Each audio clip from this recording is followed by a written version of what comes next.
Okay, we are back after another short break. This time, I have a different recording setup, at least temporarily, uh, because my laptop has stopped outputting the HDMI signal. So I'm forced to record it from the laptop screen instead of the larger screen. Hopefully, things go well. It's a bit uncomfortable because I can't see the OBS window, so I have to kind of assume things are going okay. Previously, I could just look at the like the laptop monitor and see the OBS running and see the audio levels. And this game has had problems where the screen gets stuck um, when either I go full screen or if I do something else. So hopefully that's not happening, because if that's the case, we might lose the video for this recording. Ignis will one day kill you all. Ignis may one day kill you. Is that what he said? Yeah, but let's talk to Far From Grace. I'll probably cut the recording into a couple of smaller parts just so that I can go and check if everything's okay. Yeah. All right. So, I just realized that we can click and hold down our middle mouse button to just kind of move the screen around like this, which is so much easier than like going to the edge to scroll. Yeah. So let's talk to Far From Grace. How may I help you? I had some other questions I wanted to ask. If I may ask, Lady Grace, the wings on your back, what's this place? No, we should have an option to brief all the conversations we had with other girls, right? I think the women here are aspiring sensates. They have come to me in search of instruction to prepare themselves to enter the faction. Also, many of them have a natural grasp of the language that can shatter the crust of the most hardened individual. Really? I see. So the ladies here are ladies in training. Can I ask you some other questions? Wait, where is the option to talk to her? Would you like to join me on my travel? So this is the line of questioning which results in her asking us to go talk to everyone. So maybe we have an option inside this. And as defense then starts muttering under her breath. Who's to say she'll be coming with us? We do not need the likes of her, so we don't. It's kind of hard sometimes to understand what Anna is saying because of the very weird slang, but hopefully it will be okay. But that fiendling, Mort clicks his teeth together. I'm all for Succubus coming with us, and the powers know you are about as fun as passing a caltrop through your bowels. Yeah, we remember having had this responses before. Okay, let's continue the conversation. You'd best latch your bone skull, or I'll rattle you so hard that they'll be picking your teeth off the spire. Okay, travel with you. Far From Grace smiles slightly. She seems to be ignoring your companions. That's rather forward of you.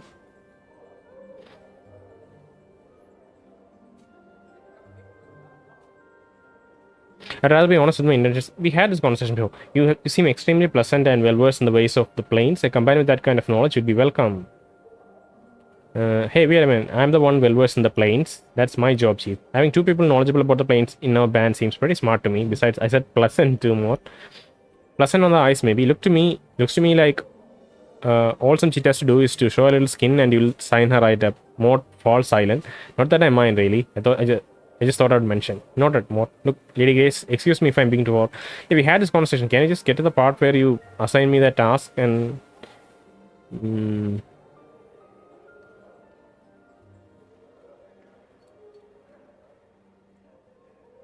That would indeed. She cups her chin in her hand and thinks for a moment.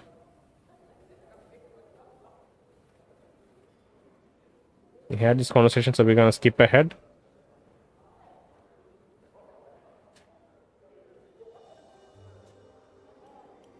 I'll go speak to them. I'll return when I have spoken to all of them.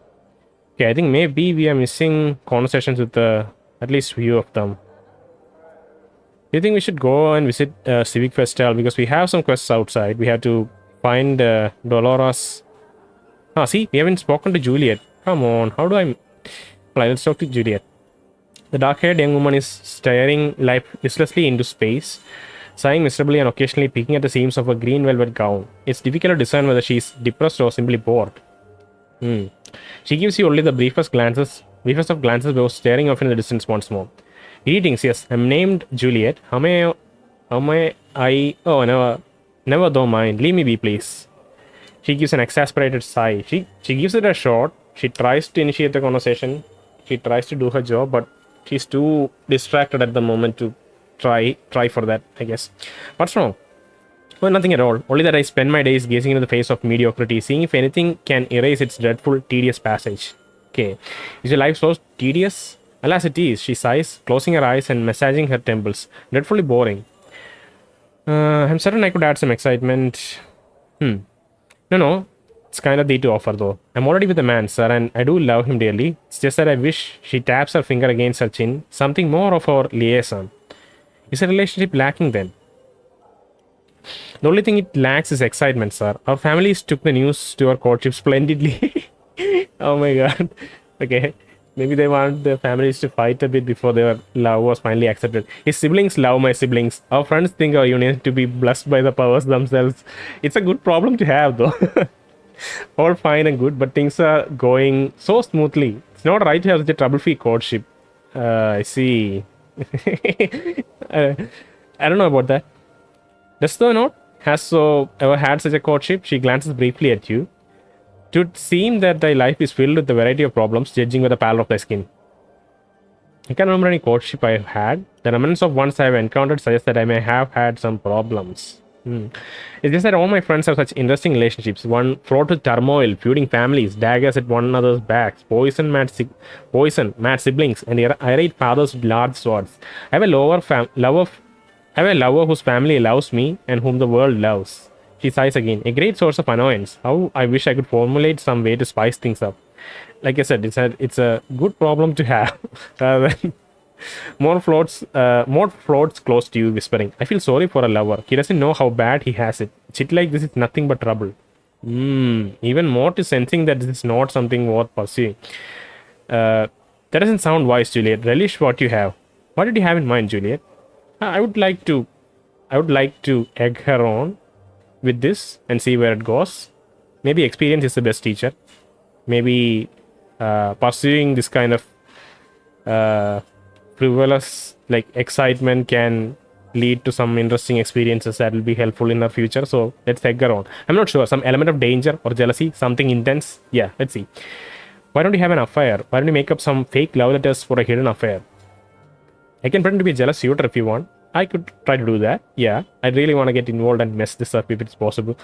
I can pretend to be a jealous suitor if you want. Juliet glances at you, then scoffs. Oh, I highly doubt it. I highly doubt that. Actually, that idea is not as half as adult as I had first thought. Though those certainly look dangerous enough. She looks you in the eye as if uprising a horse. Art thou as rugged as and tough as thy appearance would indicate? I mean, she can play this narrative in the sense that she wants a dangerous man. They don't make them any tougher than me, I assure you. I think that's true. Yes, I'll do it. Thou shall do this for me then? Well, what's in it for me? Juliet frowns. My company and gratitude will be enough. I really want to say no, it won't, because I really want to make this like a dry transactionary thing where we each gain something from it. But we can do it for the fun of it. Alright, I'll do it then. Excellent, my love, Mondag. Excellent. My love, Mondag, may be found within a civic festal. I thank thee. Of course, I'll go speak with you. Farewell. Nice. Let's make some trouble. Echo, brothel patron. We have already spoken to Echo. Or did we? I think she can't speak back, I guess. Nenny, we have spoken to Nenny. We've spoken to Vivian, who's looking for a scent. So Juliet was one person we missed. Hopefully that would be enough to trigger the dialogue from Far From Ways. Or else I think we'll have to ditch this area, go to Festal and come back later. Because Festal has a couple of threads that we can follow up. With Dolora and whom else?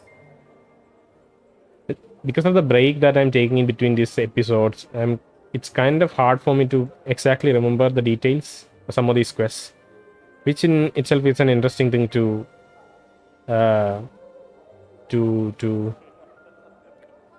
what's the word? It's an interesting thing to record and showcase. So it's a playthrough where I'm forgetting half the things. Let's talk to Far from Grace again. I spoke to 9 of the students as you asked, but I could not find the tent. Nice. Alright. So let's save. Maybe even make a larger save. And talk to Far from Grace. I spoke to 9 of the students as you asked, but I could not find the 10th. And you could not find the 10th student? How curious. I'm thinking the 10th student is me, in which case I have spoken to all of them. Can you tell me where the 10th student might be found? Perhaps I overlooked one. Can you ask some questions instead? Student is around. Perhaps you should look harder. Okay. This is a weird thought to have occurred, but I guess we can, since it's an option, we'll just say it. She nods. Very well. And your thoughts? You and I should leave this place and explore the plains. There is nothing more for either of us to experience here. I've learned what it means to aspire to be a sensate, and that is better to go in search of experience rather than have it come for you. And that it is better to go in search of experience rather than have it come for you. That's a very interesting, that's a very interesting philosophy. We should seek out experiences rather than being a bit sluggish with our lives. Teaching within a sheltered environment such as this only harms the students, and the planes themselves are often the best teacher. That's also very true.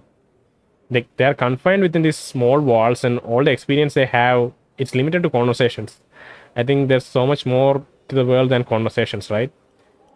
So, yeah, I think I like both 2 and 3. I'll say 2 because it's a bit less suggestive, but it still nails the point, right?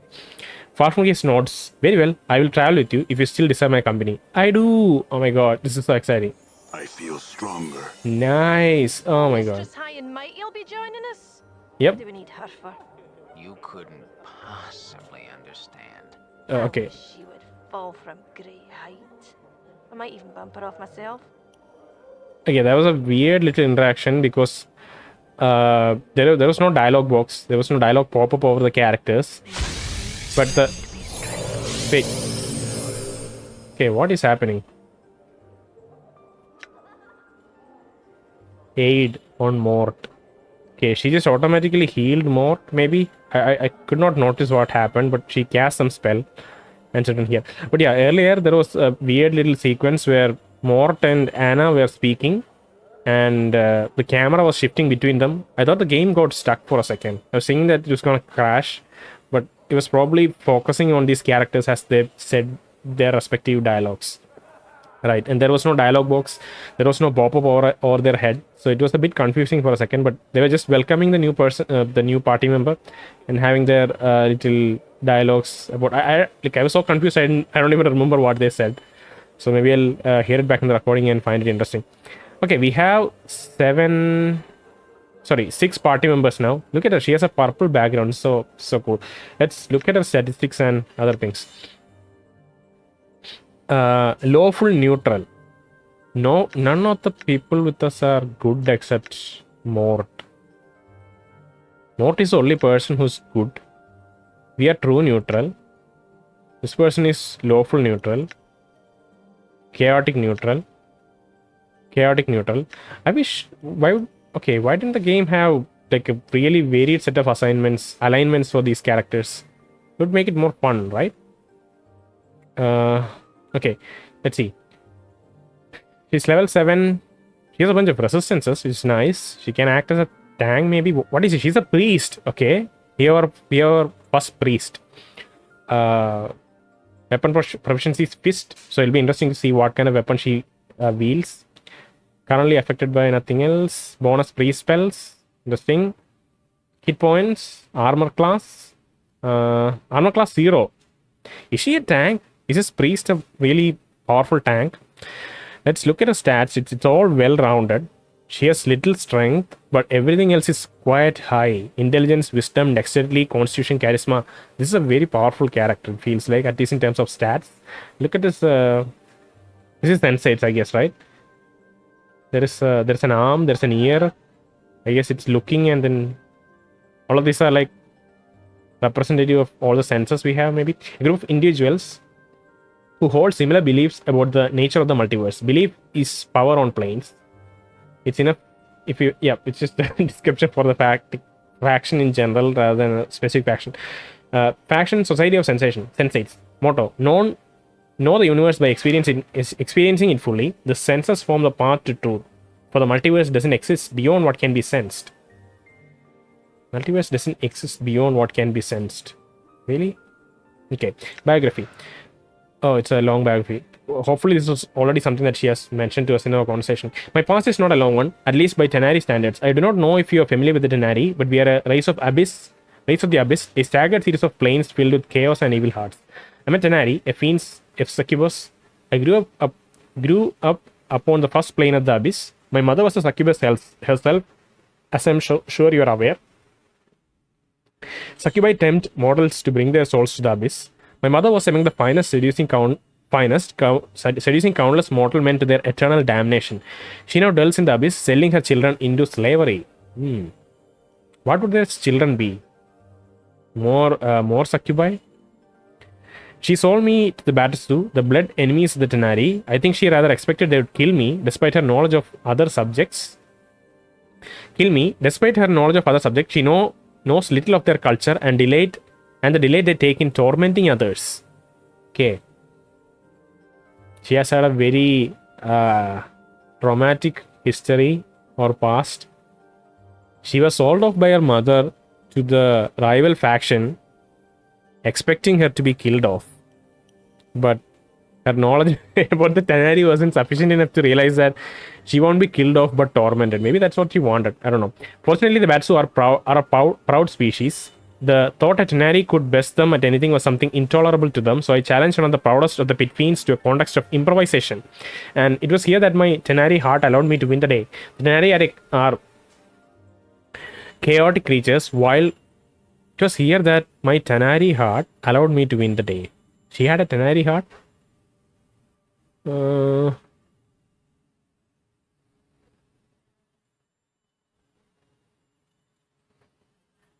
Oh wait, she sold her to Batsu, not Tenari. Sorry, I got a little confused there. But yeah, fortunately the Batsu are proud species. The thought a Tenari could best them at anything was something intolerable to them. So I challenged one of the proudest of the pit fiends to a contest of improvisation, and it was here that my Tenari heart allowed me to win the day. The Tenari are chaotic creatures, wild and unpredictable. The Batsu are more cunning fiends with orderly hearts. They understand improvisation, but they are not among its best practitioners, and thus I won my freedom. Are Batsu lawful in nature? They have orderly hearts, so improvisation doesn't come naturally to them, even though they understand the concept. That is a very long time ago. I left the lower planes for Sigil. I encountered the Society of Sensation, and my experience upon the Batsu instilled in me a desire to learn more of the multiverse. Makes sense.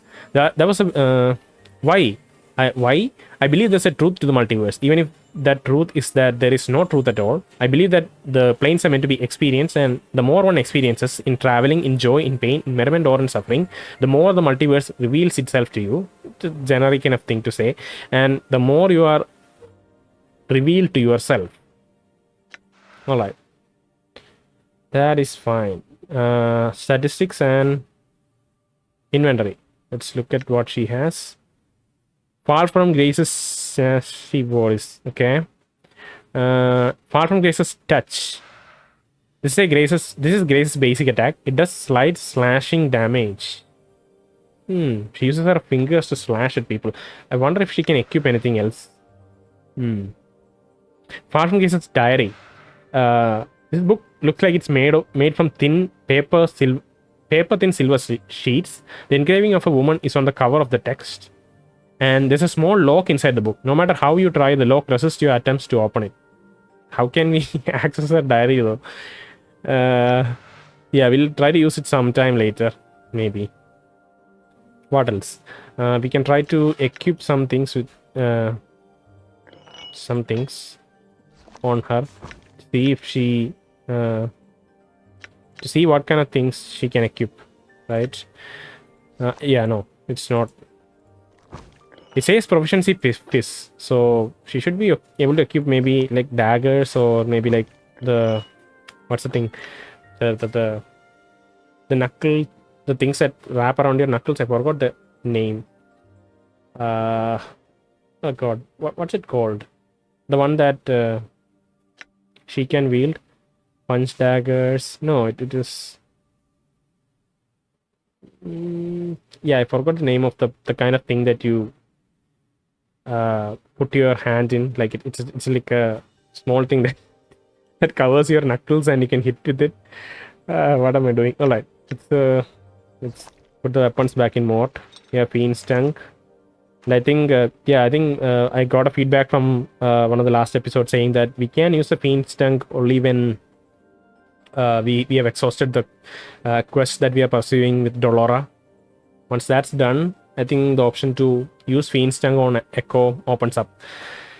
So now that we have Far From Grace with us, we'll probably visit Civic Festival and try to finish the stuff there, come back here, and pursue the little side quest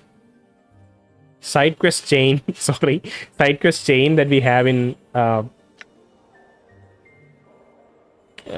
the brothel of slating intellectualists. We have a bunch of things that have gone missing, presumably stolen by different ladies working here, but we need to finish some things in Festival before we can come back and investigate it further, so we'll do that. Dolores' key to her heart, spice up Juliet's love life, find and return Vivian's personal scent, Marissa's crimson veil. So these two things, I don't know how to proceed. Maybe conversing with a few more of the ladies might reveal more, but not 100% sure on that. So we'll pursue these two quests, and as well as like talk to whoever else is present in Civic Festival. And I think we have a bunch of other side quests that we can kind of finish off outside this outside the brothel of slating intellectualists, like talking to Nemel and then going to Pinam's house to return his book, so things like that. So let's save again. Am I missing anything else in terms of checking with I guess we can talk to Far From Grace, though that'll be a longer conversation again. Maybe we should hold off on that. Yes. How to become Far From Grace? Can you tell me what sensates? Can you teach me anything of the art? So that's becoming a priest, maybe. And to talk about our companions. We can gossip. Do you do you ever use weapons? I had some questions about our travels. All right. Let's save this conversation for later. Wow, look at the way she walks. It's like her wings open up when she walks, which is almost like a Batman kind of situation where she yeah, it's cute. I'm gone. Let's go. So I think first we'll head to Finam's house, which is... Where is it? I think it's here.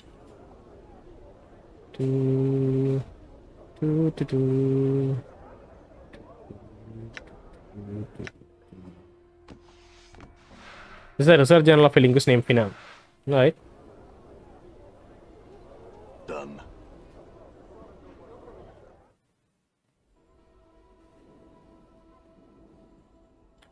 It's not here. Where is... Yeah, I'll stop. Finam glanced away, frowning.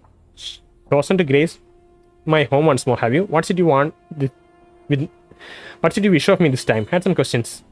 I would have you know that I'm a scholar and a linguist, sir. While I shall happily entertain any questions regarding my field of study, language, and the like, I can be of no help to you in other matters. Never mind them.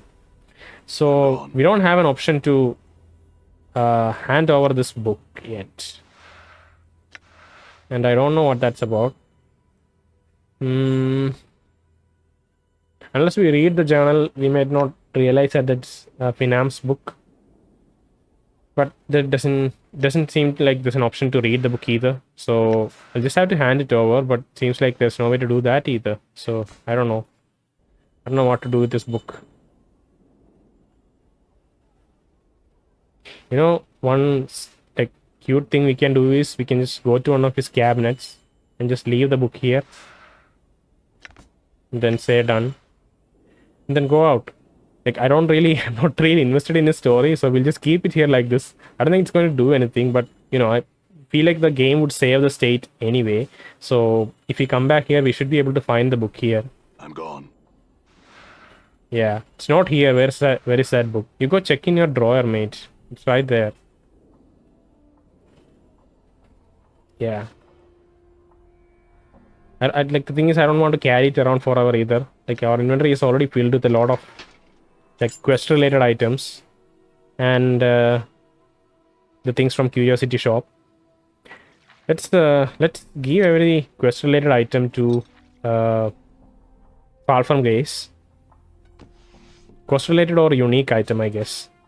Iron ore is something that we need for the quest in Foundry. Seal box is something we need. Tombs, plants is a unique item. Yeah, I think those things will hand it off to Far from Grace. She's the most I'd say that she's the most stable and responsible out of all of us. At least like at the moment, that's what it feels like. Maybe she has a darker side to her that she'll reveal later, but for now I feel like she's the most responsible person to hold on to these things. So we'll keep this with her. Okay. That's a neat idea, I feel like. I cannot part with that. I will not part with that. I just want to move it to the side though. I cannot part with that. It's okay. Alright, let's head out to, I think her name was Nemel, and talk to her about All right. finding Aelwyn, the other end of the map.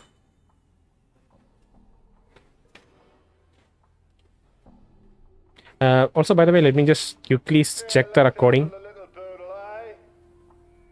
I'll save and quickly check the recording to make sure it's okay because I don't want to lose a whole bunch of progress. Sorry. Okay, yeah, recording's been fine so far. Hopefully it stays that way.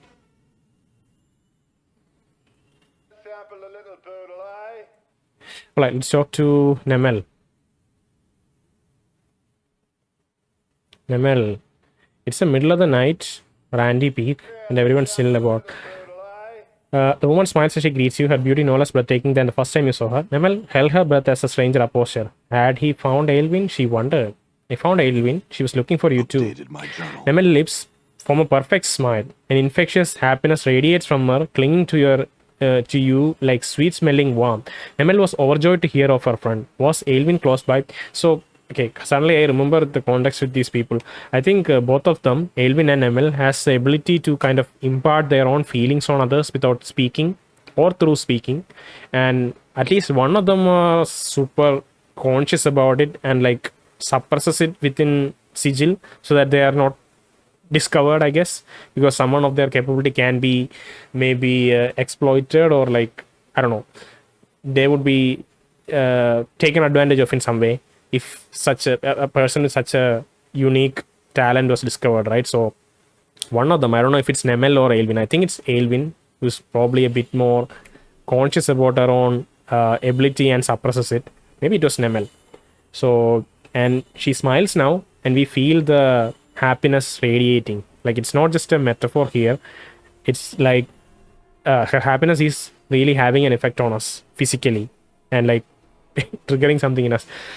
Nemel was overjoyed to hear of her friend. Was Aelwyn close by? She's at another cafe east of here, across this part of the ward. Yep. Nemel thanked the man for his wondrous news. Soon she'd go to visit her oldest friend Aelwyn. Now, though, she would reward the stranger. Wait for her to reward you. I forgot what her reward was going to be. Was she going to teach us something? I don't know what this reward is going to be. If it was something interesting, I would like to receive it. This seems like the most well-mannered thing to do, maybe. But I'm curious what the reward was. So let's wait. She would draw the stranger close, laying her hand upon his chest and kissing the pale leathery skin on his cheek. Life would flow into him, invigorating him. This then was to be his reward. Okay, we get a stat boost maybe. Max HP increased permanently +3. Nice. As you wait, there's a light tingling sensation upon your cheek and chest. The feeling spreads across your across the whole body, and you begin to feel stronger, more animated. Nice. Thanks. I had some questions. Nemel listened to the stranger's questions but could answer none. He would have to seek his answers elsewhere. That's fine. It's a neat little side quest, and it's a very generic side quest, but the context is very interesting in the sense we are connecting these two people with very unique abilities, right? Hopefully we'll get more exposure to what the nature of this ability is and if they have more to play in the story. But for now, this is good enough. We got a small increase in like every reward of the rewards of all of these side quests are quite unique. I feel like I guess like in a sense maybe they are not. They just increase stats. They increase their reward items, but it still somehow feels a bit unique. Maybe because I don't expect it at all. But yeah, I'm happy with the conclusion here. But I haven't even I haven't even asked. Nemel smiles at you, slowly shaking her head, your face reflected in her shimmering eyes. Frustrated, confused, he at last gave up. It was clear this woman possessed no more knowledge that was of use to him, or if she did, she could not be persuaded to share it. What? No. Just let me ask you something. She's completing our own thoughts, maybe, or even predicting the future to an extent. Sorry. You open your mouth, but no words come out. Try as you might, you cannot question her. Nemel shakes her head sadly. Powerful creatures. Alright, so what else is left?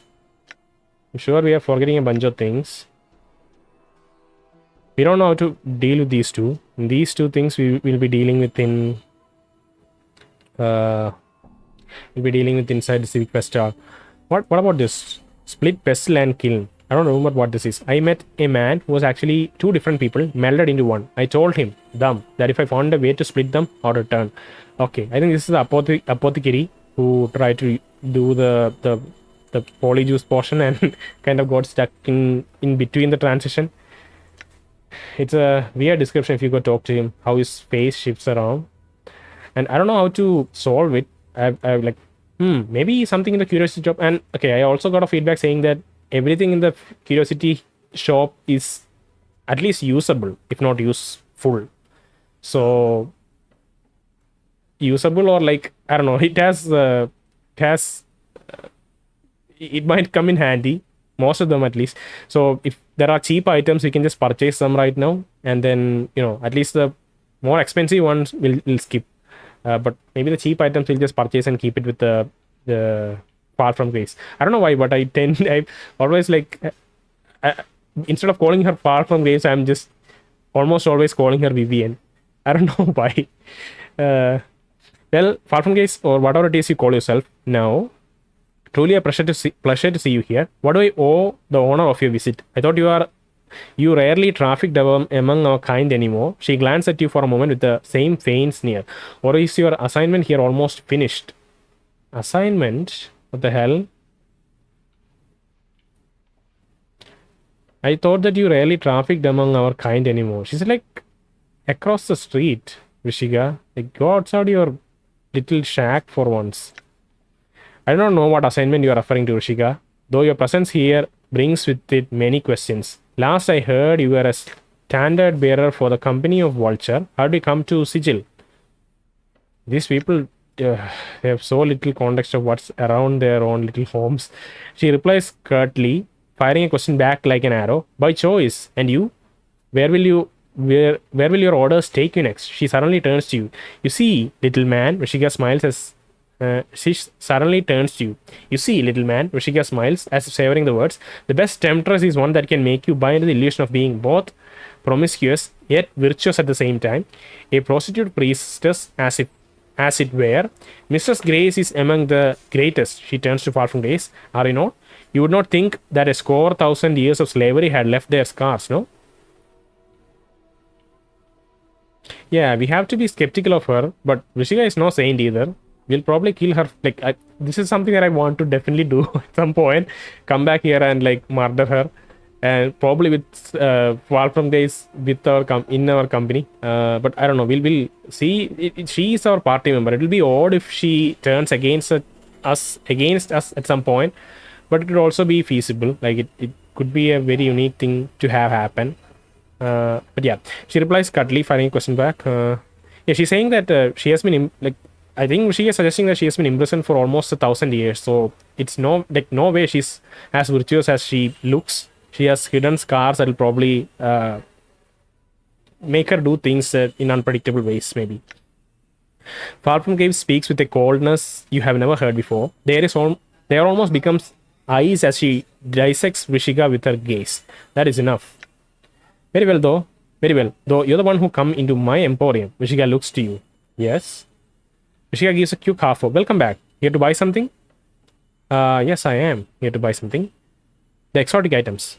And I was suggested that I forgot to look at the back of the store, but I felt like we talked about this, right? The rag doll, which is the doll, the doll that the doll representing the Lady of Pain. I thought I explored these questions.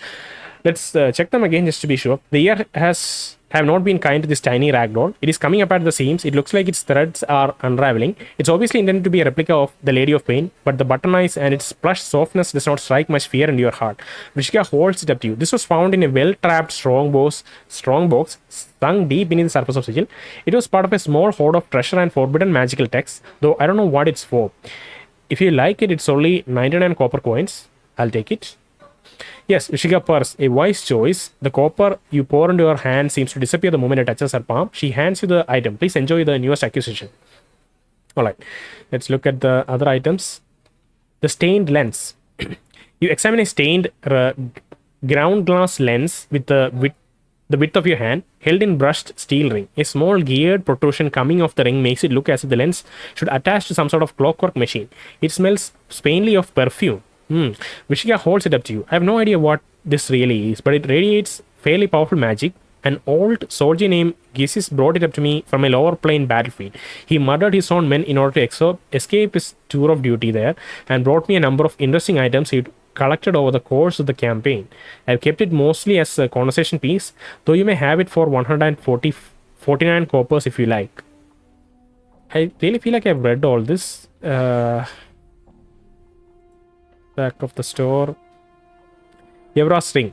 You examine a ring in a small padded case. Vishika holds it up so that you can see it more closely. This is Yevra's ring of almost invisibility. It makes its wearer invisible. Well, almost. I'll part with it for a meager sum of 349 copper commons. Maybe we'll skip on this one.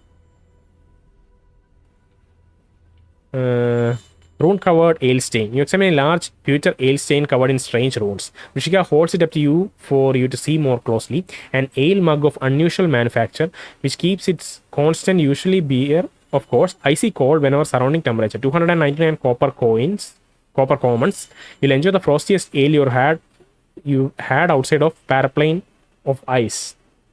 299. We'll take it.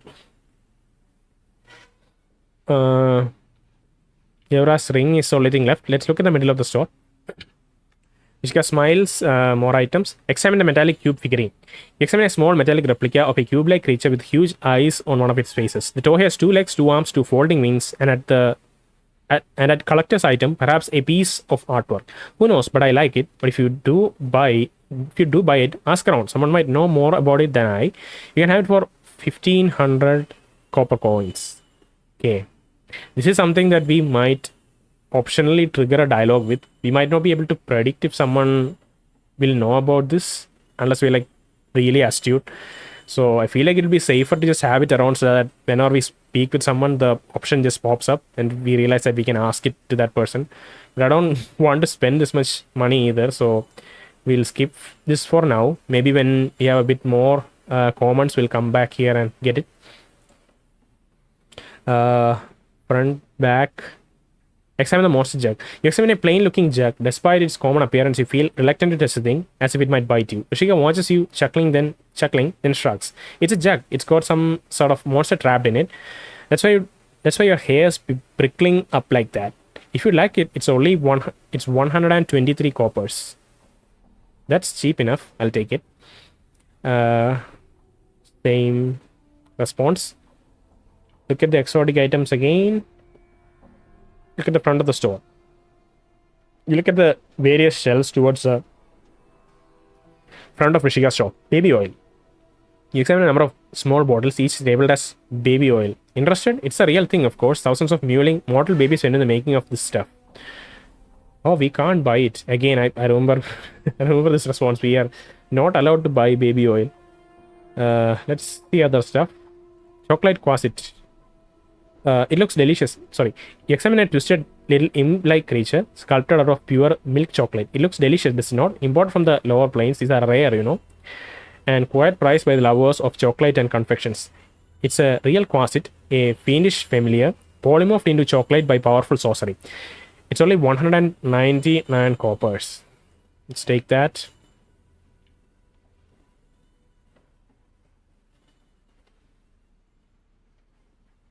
Give me a moment.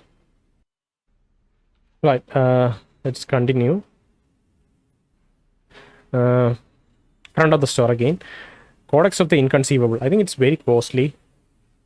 You examine a rather unassuming book held close by a tiny brass lock. That, Goose Rishiga, is the Codex of the Inconceivable. I'll only say that it's just well, I cannot explain it. Mere words simply won't suffice. You can own it yourself for a mere 1000 copper commons, and believe me, it is well worth it. I am inclined to believe her on that, so I'll take it, even though it's very costly. This seems like a very interesting book, at least from the title. Exotic items again. Front of the store. Deva's Tears. You examine a small glass vial labeled as Deva's Tears. These are collected from a Deva who was captured during a blood war skirmish.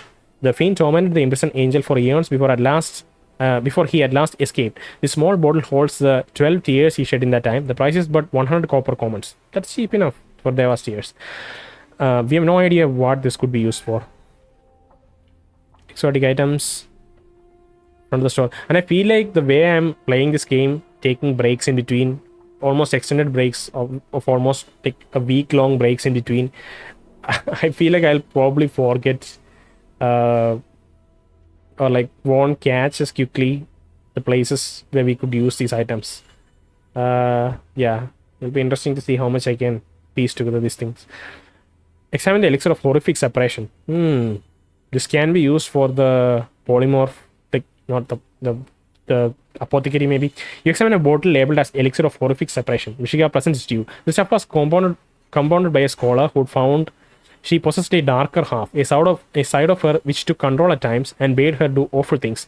This potion was to have split the darker half away from her, creating two separate beings. Merciless, however, found and executed her for a string of depraved murders before she could use it. I'll charge you only 200 copper commons for the elixir. I'll take it. Look at the exotic items again.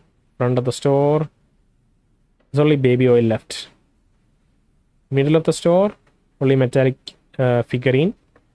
And back of the store, we have Evra's ring, which is again a ring of almost invisibility. Sum is 349 copper commons, which again we were weighing our options with things that cost above 1000 commons, and it feels like this isn't too much to spend at the moment, so we'll take this too. And you know why I didn't pick it last time? I just suddenly realized why I didn't buy all of these things last time, because in her weapons, I think there's a very exotic, in her weapons and charms, I think there's a very exotic teeth set that we can buy for our friend Mort, Teeth of the Fire Drake, which is 3 to 8 fire damage with immunity to fire plus 1/6 slashing, which is insane. Like that's quite a high damage count for a single item. So yeah, and this costs about 7,000 something, 7,800. I think we were saving up for this, but I think by purchasing the other exotic items, we'll be able to proceed more and see more of the story rather than just having a combat advantage. So I think I'm okay with choosing the curiosity shop items over the combat item. Let's visit the apothecary. I think he's here, right? Yep. Dude. Look at our gang of people coming in. Pestilkin. You see Pestilkin, he or they, as eerie to look upon as ever, as his flesh constantly changes and crawls across his face and body. I welcome you back, sir. I got this elixir of orifice separation. You think that would help you? Both his eyes suddenly snap to the small bottle in your hands. He nods, smacking his lips. Here you are then. Pestilkin takes the bottle in both his hands and places it beneath the counter. His left eye focuses on you, while his right eye and hand concentrate on scribbling furiously on the countertop. We can use this as this to make something that'll fix us right on up. Now, if you'll give us a moment, when we got it all worked out, we'll make sure you have some healing stuff for a reward. He turns to head to the back of the shop. All right, farewell for you now then. Ah, it happens immediately. All right. This one goes here and this one goes there, etc., etc. Where is he? Ah, this is skin. Very special. Did Pestle just die? No, Pestle is here. This man closely resembles Pestilkin, though without the crawling skin and the conscious subtle mutations. Greetings again, sir, and well met. And what is it Pestle can do for you? I was hoping to get some healing concoctions. I had some questions. I want to buy something. Hey, you said you had some reward for me. Hmm? Yes, of course, your reward. Let's see now. I'll manufacture them for you for nothing, of course, but I'll need the proper ingredients. An Oni's heart, or powdered hematites, or the hair of a deva, or thread from an Asimon's robe, or the blood of a regenerating creature, such as a troll, or... Actually, my wounds heal very quickly. Yeah. Maybe you can provide something for some of my other party members? Pestle raise an eyebrow. Do they now? Well, then your own blood just might do. Here, give me a sample if you would. After drawing a small quantity of your blood and retreating to the back of the store, Pestle returns with a number of what appears to be hardened drops of blood. Placed upon one's tongue, these cloth charms will heal existing wounds and aid in the prevention of new ones. Thanks, Pestle. I had some questions. I had to buy something else. If he just give us some cloth charms, I'd like to see what we got. All right. See, let's check our inventory to see what we got. We got 10 cloth charms. We already have 10 cloth charms. In addition, we got 10 cloth charms. Not the most unique thing, but we'll take it. We should do something more unique. Let's talk to Kin. The man face closely resembles Pestilkin's, though without the crawling skin and constant subtle mutations. Greetings again. The name's Kin. Need something? I want to buy something. You have to talk to Pestle about that. You will. He handles all that sort of stuff. I'll go speak with him then. How did they combine together though? I thought he was trying to mutate into someone else. I even forgot the context of why he was trying to do that. But he was. I thought it was just a different person, but it seems he existed even before the transformation began. I had some questions. About the stockroom all day. I do. I'm not good at your questions. I'm not good to ask your questions of. Could I buy something then? I forgot why he did it initially. Let's maybe look at the journal to see if we have something regarding Pestle.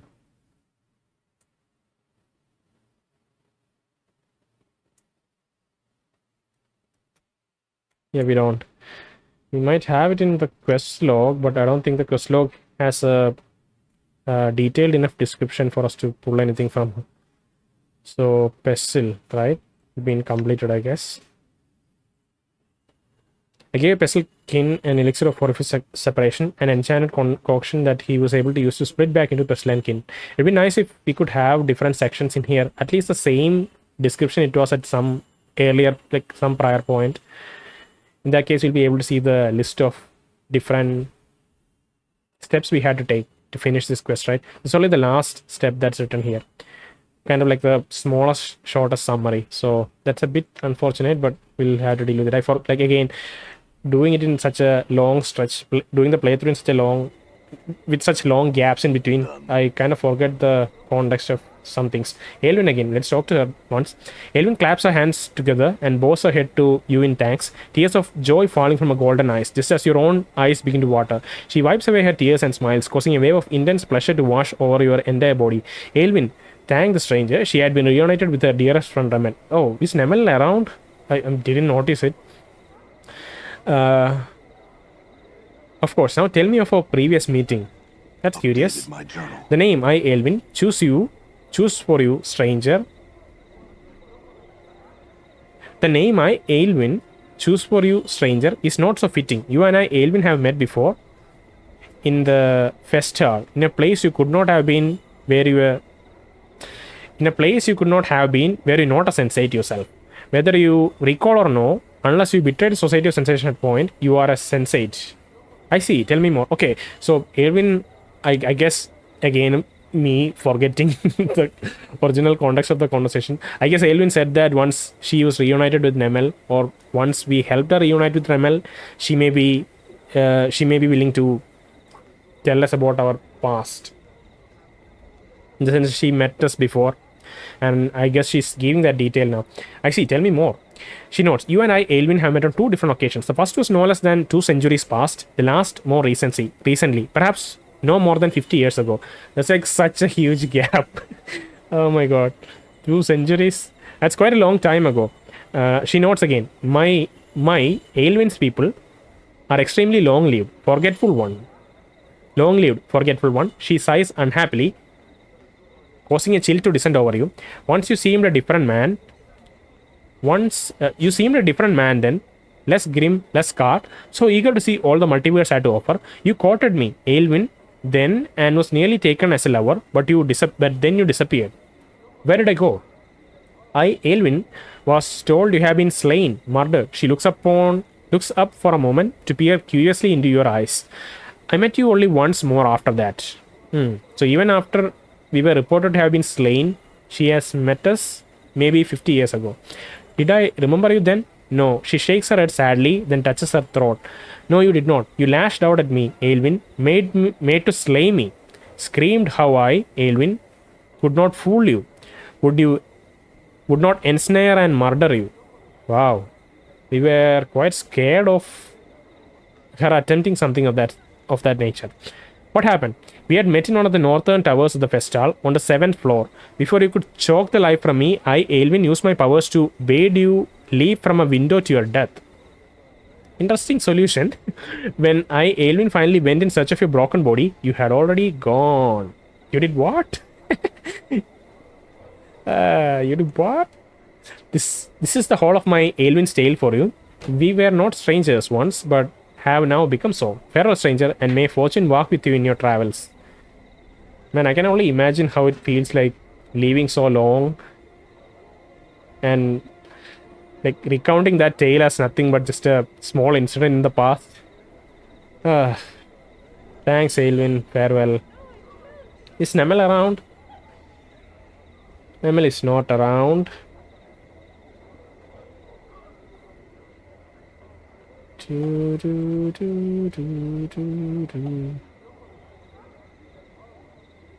Okay, can we do something for the performance artist with some of the items purchased from the curiosity shop? This man's face has been painted white. A pair of arched eyebrows has been penciled on his brow, and red powder has been used to make small circles on his. You know what? Let me quickly go rest somewhere. I hate the darkness. I'd like to see some light. This is 10:29. Where can we rest here? I don't know if we can rest anywhere in the... Anywhere here. It's unfortunate that we can't rest. Can we rest at the advocate's home? Maybe we can rest at the advocate's home. And again, we are yet to confess to the advocate. Quote unquote confess, because I'm not entirely sure or confident in what happened with what is her name? Dolora? No, it's not Dolora. Debonara, right? God, I forgot. I'm forgetting her name. Give me a second. Let me find her name. Debonara.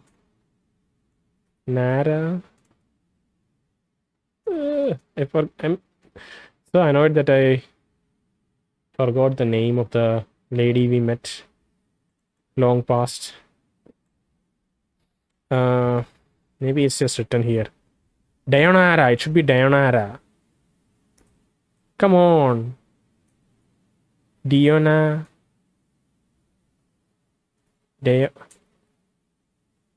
Oh god. What's her name? Let's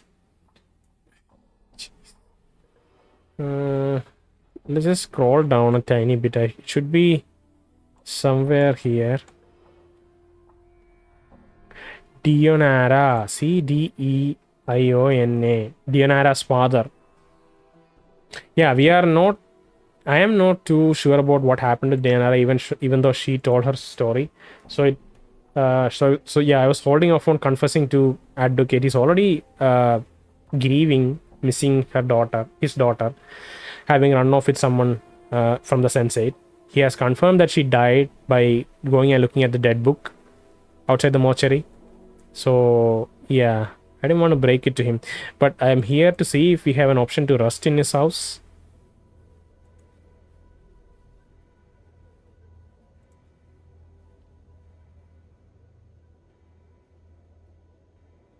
No, we can't. Do we really have to? I guess maybe somewhere in the fest hall or somewhere in the areas we have yet to explore, there's an option to rest. I'm gone. But currently there isn't one. And I don't want to play this game in the middle of the night, as in nighttime in game. So let me just quickly go rest somewhere and make sure it's morning time. It's already morning time. When we travel, it switches to morning time. Wow, it's jumped almost 12 hours. That is kind of annoying. Right. Because if we travel back now, will it be 10 p.m. again? That's kind of horrific. It always jumps 12 hours when we travel from... See, it's 10 p.m. again. God damn it. Alright, let's do something. Let's go to lower ward, then to hive, and then back to Clerk's ward. That should give us enough traveling time to... No, see, it depends on how much you are traveling. So between Clerk's ward to... lower ward, it only took us 4 hours. So if I come back here, it will be 6 a.m. Yeah. I'm gone. This is nice though. Lighting is nice. It's early morning. We'll just say that we rested off in an inn in the lower ward, and we are exploring again. Okay, that's our narrative here. So let's head back to the performance artist. Wow, it looks so much nicer in the daytime. My God, I'm glad I did this. All right, this man's face has been painted white. A pair of harsh eyebrows has been penciled into his brow. Say something. You can't hear him. What? I can't hear you. See if we can touch him. We can't.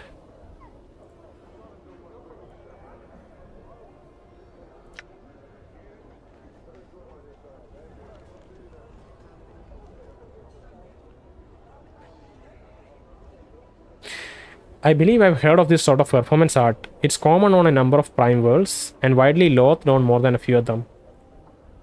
Nice. Far from Grace is chipping in. Let's look at the items we have. Stained lens. This scrape looks like someone spilled beer on it, and it smells faintly of some horrible perfume. You have to identify this. Lady of Pain ragdoll. The years haven't been kind to this tiny ragdoll. It is coming apart. Wow, look at the doll. It's coming apart at the seams, and it looks like its threads are unraveling. It looks like some strange robed woman is a woman with a halo of spikes on her head. Chocolate Quasit. Yeah, look at that. This is a twisted little imp-like creature. A Quasit, a sort of fiendish familiar. This has been polymorphed by a powerful magic into sweet milk chocolate imported from the lower planes. They are quite prized by the lovers of chocolate and confections. So hopefully we can gift it to someone. +1 to armor class. This is Yevra's ring of almost invisibility. It makes the wearer invisible almost. Sometimes for brief periods, the wearer becomes really, really close to being invisible. Sorry, an event which is often disconcerting to an attacker and is thus more difficult to strike in combat. So that's all that is. It's a nice, neat little ring with +1 armor class. Is that all that it is? It is kind of disappointing if that's all that is. Let's give it to... She already has 0 armor class. I don't know why I'm giving it to her. Maybe we can... Wow. Dakon is at -1 and we are at 5. We are doing everything we can to increase our armor class, but +3 from our normal class is the most we could get so far. So I don't know whom to hand it over to. Maybe we can just give it to Anna because she's possibly the second best choice other than us. So that's 0 armor class. All right. We don't know how to deal with the performance artist. Are we finally heading to... No, we had a thought to visit Yvana again. So let's Ignacy. Yes, my master.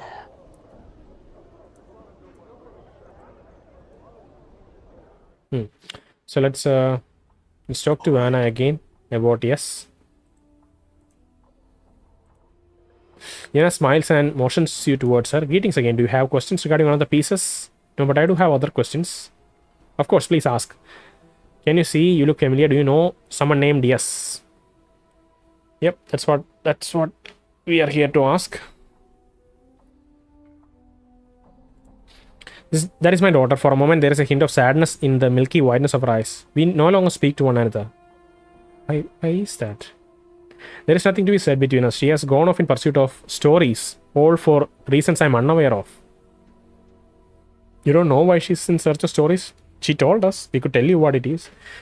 Yana raises her eyebrows. Oh, tell me, would you please? I would most appreciate it, sir. Don't you worry, I got you covered. Tell her tail chaser story and offer endless quest for the tale that holds the truth that she seeks. Ivana nods slowly. I had no idea. I will see her now. I thank you, good sir, for bringing me this news of my only daughter. And she speaks. Color slowly bleeds into her pale irises until her eyes are a brilliant shade of green. Holy, that's... Wow. Your eyes. Can you see now, Ivana? She nods, smiling. I think she was saving her eyes for the moment.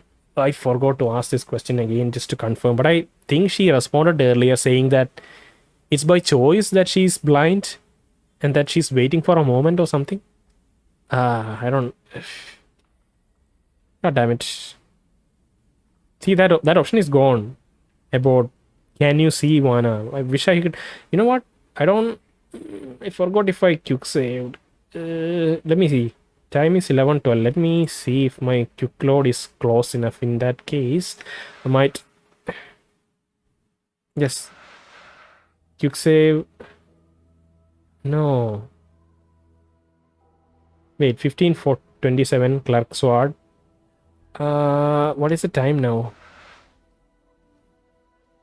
No, I don't want to quit the game. Anyway, even okay. So the thing is, if you try to load a game, even if you don't select a game, even if you just move to the listing screen here, it already erased your progress, like erased your current progress. Like you can't go back, and there is no back option. You're already in the main title screen. So anyway, I'm screwed. Stronger. So let's talk to her and see. Can you see Ivana? I believe she is blind by choice and not by circumstance. Far from grace, coming in clutch. But yeah, she already told us the story. Yana's not smiling. Your friend is quite correct, sir. I cannot see, but only because I do not wish to. In time, I will allow my vision to return so that I can re-experience the contents of my Galleria with the benefits of new, fresh eyes. Yep, I think I remember her saying that. So currently, she's about to go visit her daughter once we reveal her tale. So I think after that she's gonna regain her eyes just so that she can go check on her daughter. Why is that? She told me quite a tale. Tale chaser story. And he nods, smiling. Alright. I think that's all I wanted to do at the moment. So let's go back. I'm gone. Maybe some of the items in there could be inspected again with some of the items in Curiosity Shop, but I'm not sure. Let's visit the brothel again to check on Wes. Old poet. I remember. Yeah, we could mock the old poet in really mean ways. All right.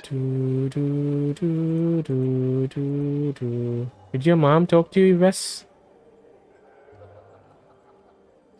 Yes, smiles pleasantly at you. Greetings again. Have you come to trade tales? No, I had some other questions. I recall. Can you tell me, have you spoken to your mother lately? Yes. Yes, nods, smiling. I have, thank you. My pleasure. I had another question. Nice. It's just that. There's nothing more, you know? It's just a yes. And she's smiling. That's enough, right? That's a good enough conclusion. So we'll visit her later. That is subtle and nice. I don't really need to hear the details, right? Her smiling is enough. Let's go. I think our original plan was to snake around like this. Visit the tailor, possibly also the Undersigil before visiting Civic Festival. I don't know if that quest is quite long, you know, the self-imposed quest to like snake around the squad before reaching the final destination. It's dangerous down below. Yes, sir. Sorry. Malmaner. Yes, you kindly. What is this? Speak with you for a moment. Okay. Alright, let's speak. Let me turn down the music again. I hate this music. I've listened to it. It feels like I've listened to this the whole time I've been playing this game. So let me. Don't flare up, okay? Malmer. This thin, sharp-faced man rushes towards you, calling for your attention. Ah, sir, but a moment of your time. Were you perchance here to visit the tailor? Maybe. The man breaks in. I asked, sir, because I seem to have offended the man. I had commissioned the hot-blooded fool to make me a costume, but he's thrown me out of his shop and will not speak with me now. So what? The man suddenly balls his fists and shakes them at the sky. What have I done to deserve the treatment? Nothing, I say. I was a patron. It's his duty to serve me, that churlish buffoon. What do you want from me? He focused on you again. Oh, yes, you. Could I beg of you to enter the place and fetch my costume for me, sir? I have a masquerade to go and have not the time to commission another tailor. Why don't you just fetch it yourself? He'll just repeat the tale again. That Procuin lout. I somehow offended the pumpy, palm-filled jackanapes. He's forbidden me to enter his store and refuses to have words with me. Imagine that to someone who speaks so nicely and with consideration. I'll get your costume, but not for free.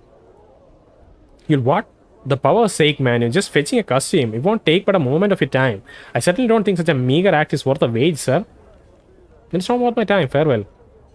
Wait, he sighs loudly. 10 copper commons then. For an errand that'll take mere minutes. If that... Will that suit you, sir? I don't like your tone, sir. I'm beginning to see why the tailor found you so distinct. Exactly. I don't know. I don't know. Let's take the money and fetch the costume. He hands you the coins, muttering all the while. It's a long building just there. He points to the long low structure. North and east of the gate of the lower ward. Please make haste. It's right behind you. Can I say it's behind me? I'll go get it. Make haste? Where to? Oh, and thanks for the fee. Free coin. Farewell, sir. This is such a nice... Oh, I would love to hear what he says when I do this. I think I'll... I don't know. It's so tempting. Updated my journal. Might not have the game for even giving me the choice because I want to pick it so badly. Right. And all of this pompous Clerk ward citizens so busy with their lives. Please, sir, I have things to do. I would appreciate you leaving me be if you'd be so kind. Yeah, keep browsing your things. Please, sir. Yeah. Keep browsing. You're also browsing? I see. What about you? Okay. Thought maybe you were different. This is a sensate. Maybe she will be... She'll probably give the same response here. Everyone's busy in the... Wow, stack of fine clothes. Okay, anything else to see here? Oh, racks of clothing, most of it very fine quality.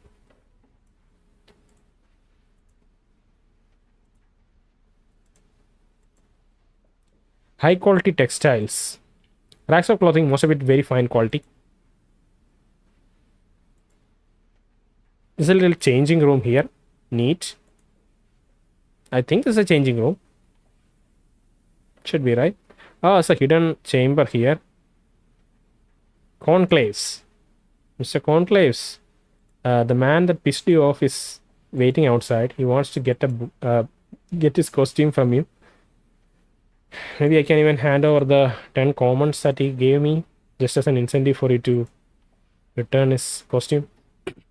This short, heavy-set, middle-aged man is wearing cloth that seem to be spun of glittering gold. In his hands, he holds a bolt of cloth strung taut across a wooden frame. He's currently embroidering some pattern into the fabric. Greetings. The man doesn't seem to acknowledge your presence. He continues to work at his embroidery, muttering under his breath. As his hues, shimmering motes of light seem to sparkle and drop from the tip of the needle. Interesting. Good sir, did you hear me? Greetings, Master Conclaves. Far from Grace. Oh my god, Far from Grace knows everyone around here except for the fact that Rishika has been residing just near her. Conclaves immediately turns from his work and bows politely to Far from Grace. A guest as she returns. Greetings, Lady Grace. How is it that I can help you today? That order is almost complete. Who is running that place now, though? Now that you are with our party. There is no need for haste in my request, Master Conclaves. Your skill demands time, and no doubt what comes from your hand will be pleasing. I'm not here regarding that matter, however. This man here, far from his boss to you, wish to speak with you for a moment. Why the hell do we need a negotiator like this? A translator like this to translate our request? Why can't you just look up and like wish me? Of course, Conclave turns to you, and so, sir, what was it you were here to see me about? Add questions? Just a few questions? I hope it's about the garments and the likes. I shan't answer anything not concerning myself or the store, you know. What were those lights you were embroidering? That nothing, sir, but it's but a bit of the art, which just reminds me we should check the spell book of the priest to see what spells she has. Again, I missed it completely. I knew that I was missing something when I investigated all the different screens for Miss Grace. Wow, Miss Grace. Isn't that a nice way to call her? Instead of calling her Far from Grace, it's like the longest name we have to pronounce out of all of our companions. More, Dacon, Anna, Ignis. It's all very snappy, right? Calling Far from Grace is quite long. We can either call her Grace or Miss Grace. Let's call her Grace. I don't want to put a... What is the word Miss actually? Miss and Mr. It's a what is it? That's not a pronoun, right there. What is that? I don't want to refer to her as Miss Grace all the time. We'll just call her Grace. So Grace, yeah, we have to investigate Grace's priest book later. Yeah, nothing but a bit of the art, which I at times weave into the fabric when the fancy strikes me. Those items which I lavish enchantments upon are my most special creations and are rarely sold. What sort of magical clothes do you have available? Conclave looks over you frowning. Nothing that would fit you, that's for certain. I'd like to see what you have to offer, just the same. You know, I have a lot of different companions with me. I'm sure I can find something for everyone. Sorry. Bodies of the Godless Priest. Memorize 3 additional first level priest spells, 2 additional second level priest spells. This is insane. Usable only by Far from Grace. Again, something that we can purchase for her, but I think it's too costly at the moment. This is the bodies much like the one Far from Grace, Madam of the Brothel of Slating Intellectual often wears. The enchantments woven in the conclaves. I don't know what conclave is. I don't even know what a conclave is. Conclave is like a meeting, right? A meeting of like high standing people, maybe. I don't know, I'll have to check. The enchantments woven in the conclaves allow Far from Grace to memorize twice the number of first and second level spells per day she normally could. It's alright. Bodies of the Perilous Quest. Again, usable only by Far from Grace. Increases regeneration. This is bodies much like the Far from Grace. The one Grace, Madam, often wears. Conclave took... Okay, his name is Conclave, not Conclave, okay? I'm sorry for pronouncing it that way earlier. Conclave took great care in enchanting the view of this particular piece of clothing. Not only does it clean itself and repair minor tears in its fabric, its magic will slowly heal Far from Grace as well. Is he a tank? Usable only by Anna. Thaco +1. Armor class 4. I don't want to reset armor class to 4. If it's +4, then it makes sense to buy, but she already has armor class 0 with both the rings that we have equipped with her. This piece of sturdy leather armor was clearly fashioned for a woman. It's a piece of remarkably skillful craftsmanship and Small metal plates and bands are carefully concealed here and there over the jerkin's surface, providing a great deal of protection without hampering mobility. The armor seems best suited for a flashy fighter who would make the full use of the free movement it would afford them. The enchantments woven into it by Conclave not only serve to protect such a combatant, but aid them in their balance and striking of their foes as well. Thaco means striking of their foes. Balance means armor class. Jerkin of the Fleeting Shadow. Again, usable only by Anna. This piece of light leather armor was clearly pickpocket skill and stealth skill bonus, armor class 6. Reduces our armor class. I guess it means that by giving regenerative. No, what? Yeah, by increasing your THACO, we may be potentially lowering your armor class if we purchase the other jerkin. And this jerkin, I think we can purchase by. We can purchase and it increases our stealth skills, but makes us less tanky. I guess that's what it means, right? This piece of light leather armor was clearly fashioned for a woman. Even at a glance, one can tell it's of the highest quality. Every part of it, from its supple leather banding to its quadruple stitch seams and padded silk lining, speaks of impeccable craftsmanship. Conclaves wove a number of enchantments into the lining of the jerkin so that its wearer is more prone to blend into surrounding shadows, making them difficult to spot and often allowing them to pass by others entirely unnoticed.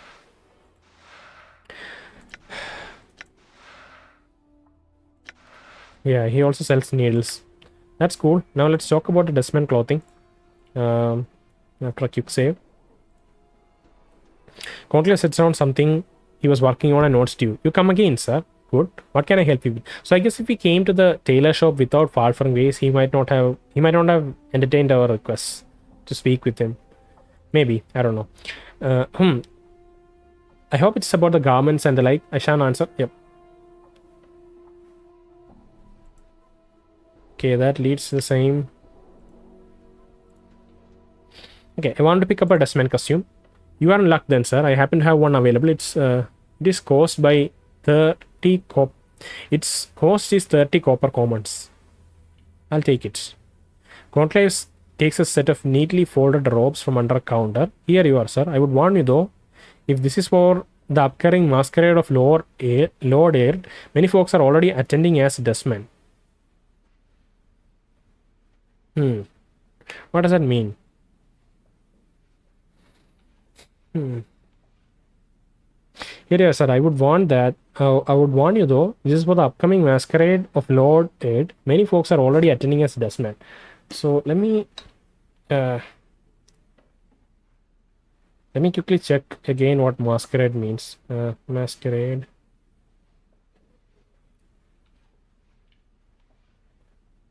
Masquerade. A party of guests wearing costumes and masks. Costume worn as a disguise at masquerade party. Okay. So maybe he's referring to the fact that he knows there are many people who ordered the Desmond costume from him for that masquerade. So maybe it's not too unique. So he's warning us that he might not really stand out with this costume.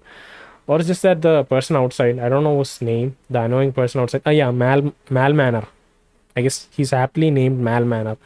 So Malmaner, maybe he's just acquainted with Malmaner in suggesting this, knowing that Malmaner also ordered the same thing. We don't explicitly say that we are fetching the costume for Malmaner, right? And we had to lose 30 coppers for that. And I don't specifically remember if that's what Malmaner said earlier. Let me see the dialogue tree. Oh, sorry. Done. Where is... Wait, what is this? Okay. I don't think it will go as far back as Malmaner. It does. It does go back.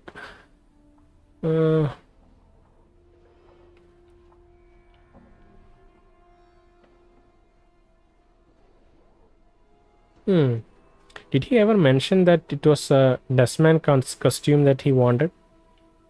That's what confused me for a bit. Because if he did say that, I didn't catch it the first time.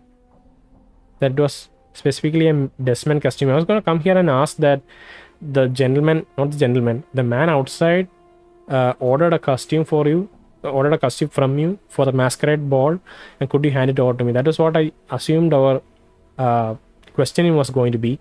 But we just specifically said that you should be getting a Desmond costume, which is curious. Alright, anyway, I think that's what we wanted to get from him. So let's head out and hand over the costume. It cost $30. I don't know why he didn't give us 30 commons for buying the costume. Where is Malmaner? I'm gone. There he is. The man looks at you expectantly. Well, did you get the costume from Conclaves? And here it is. It cost me 50 commons. I would really like to lie about it. It'll make us more chaotic too, I guess. The man looked fabulous, impossible, ridiculous. We had agreed to price of 30 coppers when I had commission. He was, pardon, I misspoke. It was only 30 coppers. He was upset, Malmaner. You had offended him, and so he raised. I feel bad saying this. I want to because I want to, like, I want to like, kind of make this person angry and kind of sad just because he's the he's a he's a jerk. So I don't know, but you backed ourselves into a corner. Updated my journal. Fine, take it here. He tossed you 30 copper commons. Now I have to be off. He tosses us 30 copper commons. So that's not a good idea. So let's see. Wait, Gonclave said many people were already going to this masquerade as Desmond. Did he? Blast, I would hate to arrive in such a common costume. I could go see if he has another ready. Sorry. Sorry, I was a bit distracted. I could see if he has another ready. I could try and get another one for you. I will post you. He rolls his eyes, sneering at you. I should have figured. Here you go, mercenary. This will be enough, I trust. He hands you 20 copper commons. I'll return with another costume. Updated my journal. Let's see. I kind of wanna. I wanna go back and piss him off. I think, but don't think that's appropriate response. I hope it's about the garments and the like. I shall answer. I want to pick another different costume. Conclave nods and smiles knowing. The dressman bit seemed a bit too common after all. Well, it just so happens that I have a Godsman costume. If you'd like, it shall cost you only 50 coppers. I'll take it. Conclave noticed a set of folded clothing and a heavy leather apron and work boots from under a counter. Here you are, sir. Enjoy the masquerade. Thanks. I think we should have charged him 50 commons and then proceeded to maybe milk a bit more out of him. Yes. No, not Very far well. from case. 80 commons. That's inconceivable. Wholly preposterous. What does he think he is? He suddenly frowns. Come to think of it, that does sound a bit steep. Even for Gonclave, he eyes you suspiciously. Lie, you're not well liked by the man Malmer. You're paying for your harsh words to him earlier. Updated my journal. He peers suspiciously at you, then relents. He makes a disgusted noise, snatches the costume from you and shoves 80 coins in your hand. Now I have to be off. You know, I've learned some new tricks. He's running away. And Anna levels up too. For a second, I thought it's because of our lying that Anna leveled up. She's a thief after all. Maybe it's not that.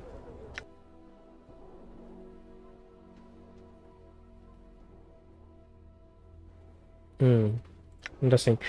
Do you think maybe we could have taken 50 from him earlier and then again went back and got the one for 80?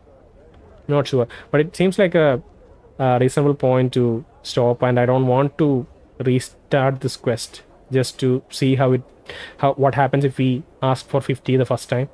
Why not?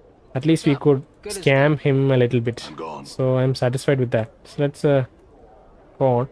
I think next thing to visit would be the Undersigil.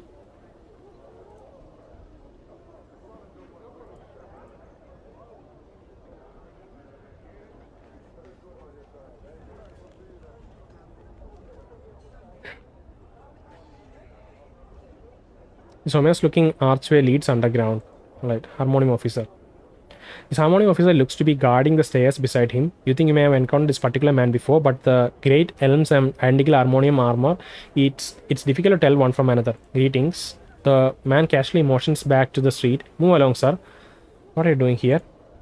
He points towards the stairs beside him, which looks to descend straight beneath the city. Guarding the stairway, sir. Why? Where's it lead? To the realm below. Seeing your expression, he continues. Undersigil, you may have heard it called. Any reason you're keeping people from entering the place? He chuckles softly, the plates of his armor rattling with the movement. I'm watching for anything that comes out, sir. Things that don't belong in Sigil proper. What sort of things are down there? Don't concern yourself with it. He regards you curiously for a moment. You're considering going down there, aren't you? Well, be most curious. Rumors around... Well, be most cautious. Rumors abound of the worst sorts of creatures living down below. I might not want to do this at the moment, but at least we'll just go and have a peek and see what it's about. Thanks, I had some other questions. No use asking here, sir. Move along. And What if I feel like staying right here? He'll just say that you can keep staying. Let's not harass this person anymore. Let's just go inside and go down the stairs. See what this place is like. Okay. You can immediately start hearing horrifying noises. Let's maybe send more Good as done. forward. Wait, we can't.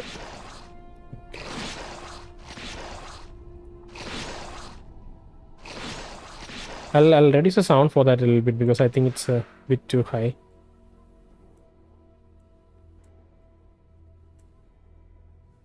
Voice is fine. Oh, I don't know. Maybe the whatever that sound was is considered as voice, in which case we should reduce the voice, but let's see. Wow. Larval worm. Larval worm. I guess it's a dead person. Oh, it found Mort. Wait, we need to check How may I help? what spells she has. Blessing, cure light wounds, protection from evil. Okay, it's level 1, level 2, level 3. Okay, we have up to level 4 spells unlocked. Let's see what these spells are. Blessing, a boon to one's companions, granting them strength when they are in need. +1 to hit and +1 to save all friendly. 30 seconds. All friendly creatures are in 70 feet radius from the casting point. Interesting. So it's an AoE buff. What's this? This spell heals minor wounds on a target. This is a single target, yeah. Caster can cast a spell to anyone within touch range. Your light wounds heal a target for 8 hit points of damage. The creature's restored hit points cannot exceed its maximum hit points. Okay. We have 3 of these. Protection from evil. The spell surrounds the caster with a circle of protection that helps protect him against attacks by those with evil intent. This spell bestows protection from evil creatures through a magical barrier that surrounds the this spell bestows protection from evil creatures through a magical barrier that surrounds the recipient of the spell. It gives a -2 penalty to attack rolls by evil creatures and bestows a +2 bonus to all saving throws that are caused by such evil attacks for a duration of 10 seconds per level of the caster. So that's 10 seconds per level of the caster. She's level 7, so that's almost 70 seconds of a buff, a single target buff. Oh wait, this spell surrounds the caster with a circle of protection. Can be used only on ourselves, I guess. Curse. To bane one's enemies, weakening them. The opposite of Bless, Curse grants all enemy targets within 50 feet -1 to attacks and -1 to their saving throws for 30 seconds. Isn't that...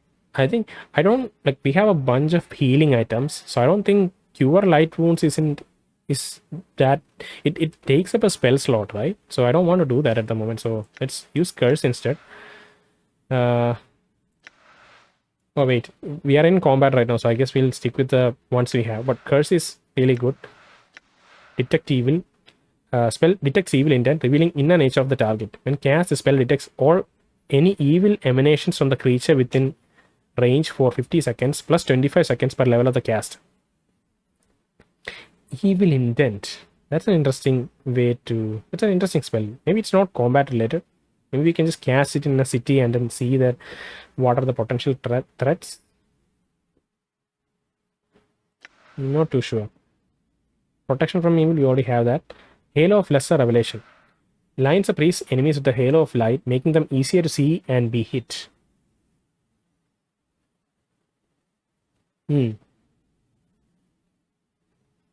When cast, the player character selects any target point within the range to center the spell on. From there, a glowing, vibrant green glow emits from the center and grows out to a 40-foot radius. All hostile creatures will be surrounded by a glow for the duration of spell, which bestows a +2 penalty to armor class to all affected creatures. There's no saving throw for the spell. The spell can also cause a glow around the invisible creature.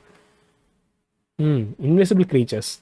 Interesting. These are really good utility spells. Even these are like level 1 spells too, so that's quite nice. Bolsters an ally's courage, giving him added skill and ability to withstand more damage. 8 grants +1 to hit and +1 to save to the target creature, provided that being is not already engaged in combat. Oh, you have to pre-buff someone. The spell also provides 1 to 8 more hit points for the target creature for the duration of the spell. The spell allows a creature to have more than its ordinary total hit points. These hit points are only temporary and disappear when the spell ends. However, if the creature loses those hit points to damage, it does not lose additional points when the spell expires. It does not lose additional points when the spell expires.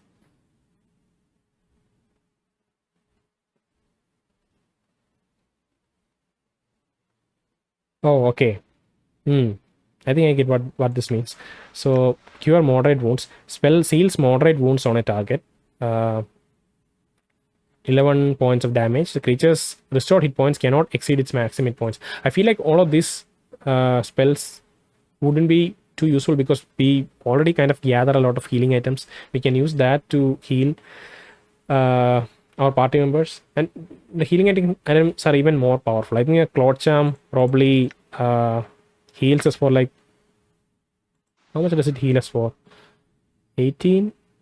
No, it's 9, but it gives a bunch of resistances. So yeah, let's go back to Fall from Grace. Moderate wounds. Spiritual hammer.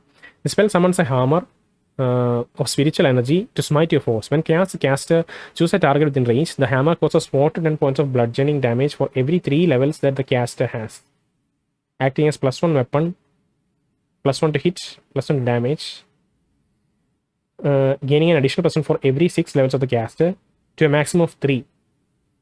You can go up to 18 levels then. You're currently level 7. Imagine being level 18. You'll have to fight so much more, level up so much more. Alright, level 3 spells. Cold Lightning.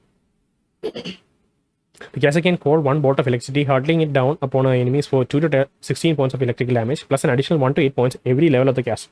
That's heavy damage. 2 to 16 if you hit somewhere above in the higher ranges of the 2 to 16 range. This damage affects any creature within the 10-foot radius of where the bolt crashes down. Area effect is 10 feet radius. A save versus spell results in half damage. This spell can only be used outdoors. Oh yeah, it should call it from the skies. So we can. That's a very interesting point. We can't really use this indoors, which limits a lot of our options. Plus, there is something about. So there is a immediate damage, or like there's a single instance damage, I guess. No, it's 1 bolt of electricity. It affects any creature within the 10-foot radius of where the bolt crashes down. Does it affect a single creature, or will it affect multiple creatures within that 10 feet radius? Not too sure. Flame Walk. The spell protects the recipient from the effects of flames for a time. This spell gives a single target +2 on their saving throws against fire-based attacks, and gives all fire-based attacks in a multiplier of 4 and 5 for any damage that does succeed in reaching the target of his spell. Interesting. Prayer. The spell grants a bonus of +1 to attack, damage, and saving throws to all who are friendly to the priest. Those who are hostile to the caster suffer -1 to damage and saving throws, and lasts 5 seconds per level in a 60-foot radius. Interesting. Remove curse. I think we have seen this. I think we may even have the spell within our spell book. Curse item shall no longer afflict you when the spell is cast. When cast, spell removes a curse upon the person targeted. It does not remove the curse from the actual item itself, but allows a person to successfully unequip and rid themselves of the cursed item. Speak with dead. This allows Nameless One to initiate a dialogue with the dead body within speaking range. Interesting. Don't we have that already? I think we have that, right? Wait, not Fall from Grace. Its story is Bones Tell. So it's not dead. It's skeletons that we can use this special ability to. I'm listening. Seemingly, with the help... Sorry. With Grace's help, we'll be able to speak with fully dead bodies, which might be interesting. Cure serious wounds. 17 hit points. That's the only thing we have, so we have equipped it. Which is fine. So let's... I don't know, I don't feel like exploring this area yet. So we'll come back here later. I don't know. Maybe let's have more to use. I don't know if it affects a worm. A worm is too unintelligent to be triggered by curses. Don't you think?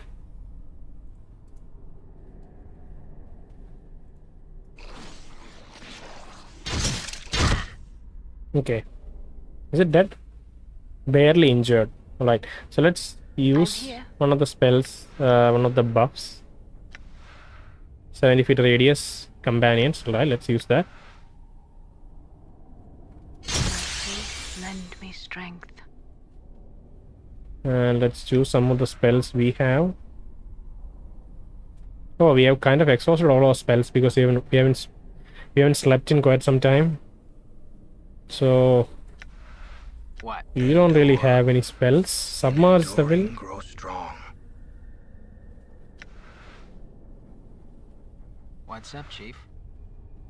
Got a face only a sledgehammer could love, and has. Is that the blessing sound? I forget. I don't know what that sound is. Is that the attack? Is that attack sound for like the normal attack sound for Far from Grace? Do we have Blood Bridge? I think Blood Bridge is also gone. Interesting. Maybe it's time for us to use some of these Cure Wounds spells.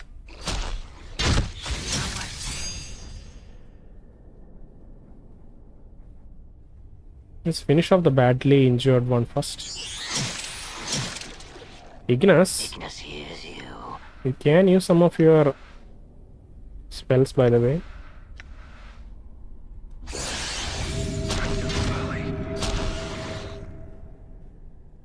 Did he miss his attack? What happened to Ignis's attack? Oh god. Ignis casting Seeking Flames.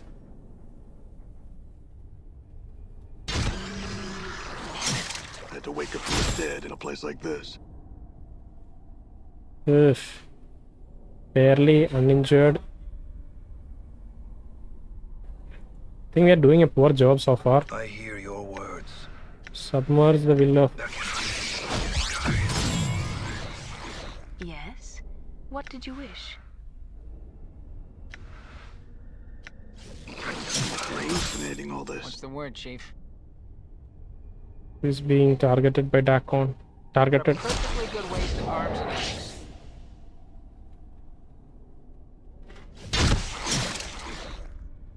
One foot in the grave, the other in hell. Is Ignis attacking anyone? I'm really angry that he's not getting involved. Ignis Terror. Infernal Orb.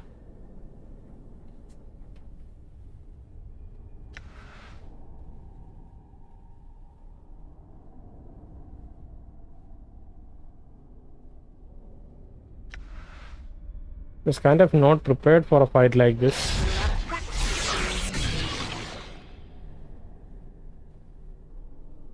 More takes 4 piercing damage from larval worm, 12 damage resisted. Dakon is about to die as usual, so annoyed at Dakon all the time. Right, so you run away and you try to heal yourself, okay? And you use another Claw Champs. Okay, do you have an offensive spell with you? Wilker's Eye.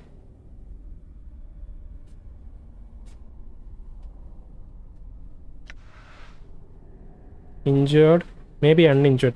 Let's maybe ask Dakon to focus on one of these. I wonder what it was I said that made death reject me.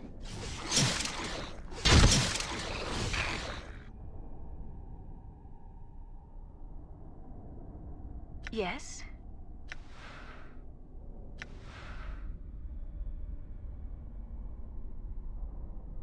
You should have used prayer.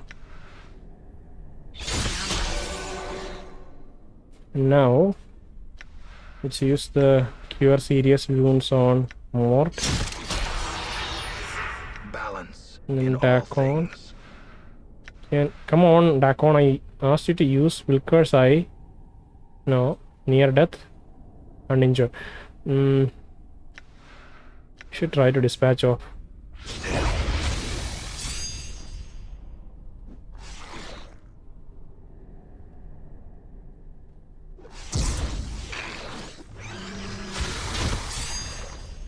Alright. So let's turn our attention towards this one. And I think nameless one is getting attacked. What's So up? let's use Mort again to... Bastard.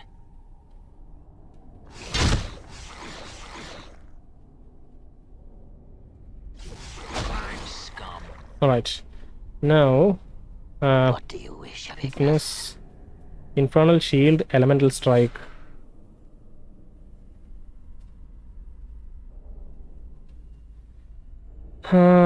Okay, I think it's a huge spell, so let's cast that. See that? Yeah? Oh, he has nothing. God damn it. Right.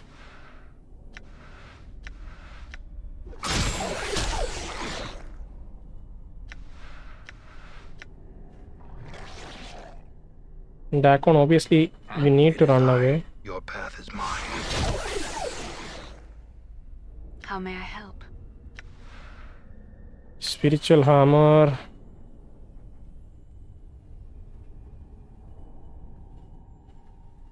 Okay, let's use the Bludgeoning Hammer. I wanna see. Okay, it'd be nice if the game showed its current health or the current status when I hovered over, but it seems like it doesn't happen. When I click on it, immediately I can see if it's barely injured or not. Barely injured, uninjured. What about this one? Near death. Alright, let's target this I'm one. gone. And far from grace, you should try to use your Bludgeoning Hammer on this one. May my faith lend me strength. I think the animation stops. Alright. How much damage did it do? Lava Worm takes 6 crushing damage from Fall from Grace. Takes 10 crushing damage from Fall from Grace. That's quite high damage. And it's injured, but again, this is not dead yet. So let's kill that. And I am scared about... In enduring, grow strong. Let's use the Blood Charm because I think we already have his defense attributes. Resistance is buffed. Die. What? Let's use Skull Mob. I don't know. Let's just use it.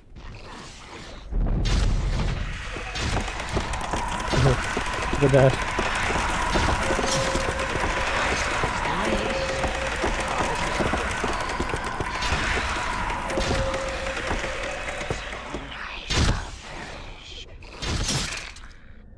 It's difficult because I can't click on the right target.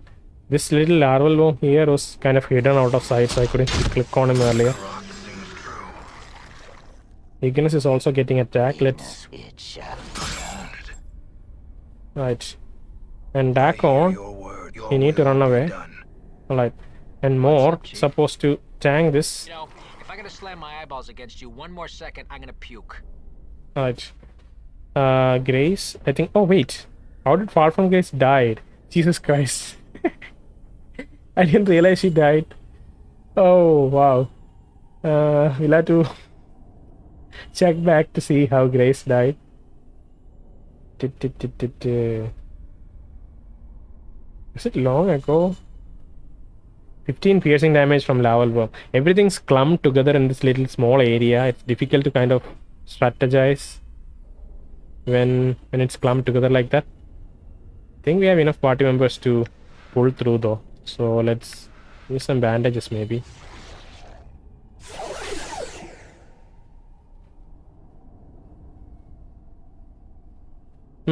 Makes more sense. For death. Stinkards. Right. Now let's use await. Fiery Rain. This is the one with the one where a target meteor strikes. So I guess this is the one that we should use right now. There you go.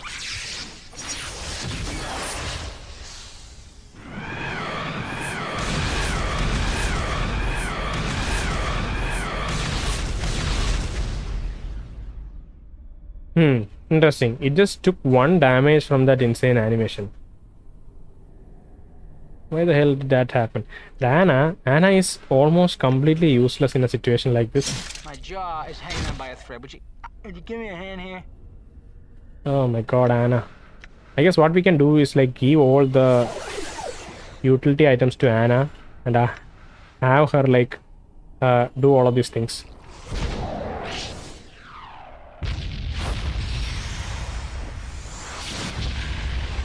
Okay.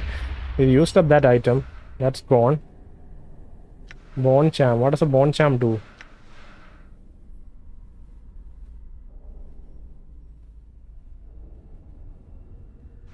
You think you can use it on Mort, maybe? No, I don't think so. Can only be used by... Yeah, maybe just heal Mort.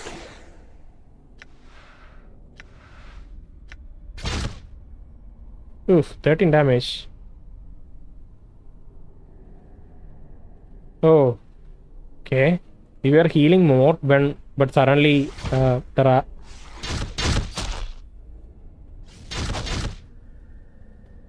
You should also maybe select... If... Look at her, she's just a bunch of intestines maybe? I don't know. This is the one, right? Sorry. I'm so confused. Where is... Yeah. Nameless one raised dead. Oof. I'm gone. What a confusing battle. Alright, I need to... Press Wolfram guys. This is her... Yeah, this is her body. We should... Oh wow. She had a earring. What was that? For a second I thought I saw maybe an earring. I'm gone. Far from Gaze's earring. I didn't check it earlier. These are Far from Gaze's earring. They give her a slight amount of protection from spells and other magic. And like almost everything else, they look really good on her. Okay. So let's do race. Oh, we can click here instead of trying to click on the item on the ground. Let's click here. Lend me strength. I'm here. Yeah. We are one.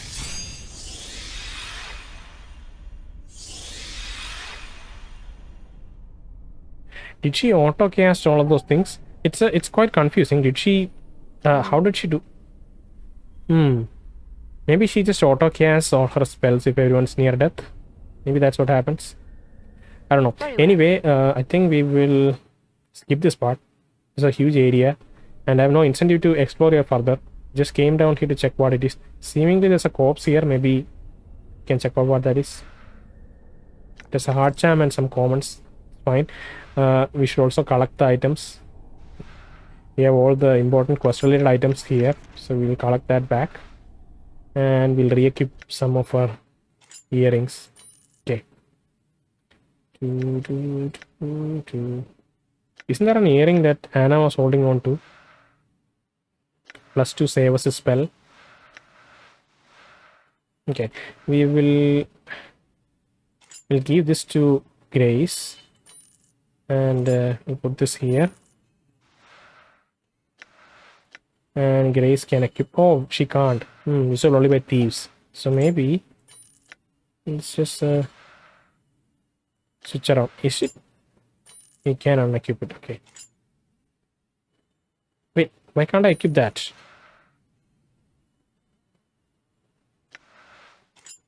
Oh, it's a ring. It's not an earring, it's a ring. God damn it, you had me fooled.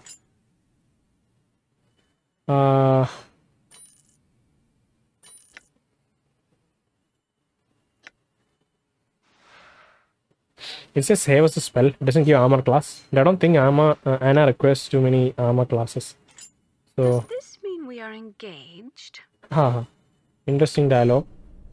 So when you equip a ring on her, she's maybe cheekily saying, "Does this mean we are engaged?" I'm gone. All right. I think we'll stop here. We've explored all the. Well, we haven't explored fully, but we have kind of at least took a peek at everything surrounding Civic Festival. This is only a place that we haven't even visited yet. So next episode, I think we'll visit there. It'll probably be a larger episode, but we'll go back and sleep once so that we'll heal everyone. Maybe even identify some of the items. So let's do that first. All right. I think this is the vermin control office, so we should be able to rest here. All right. Okay, what else did we have to do? We had to identify. Did we have to do anything else? Okay, we should equip an identify spell.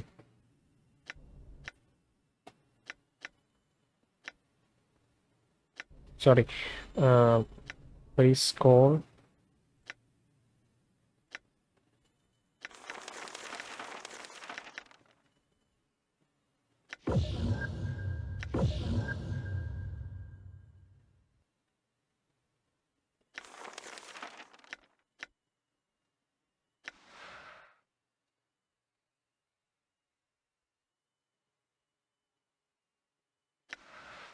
Hmm.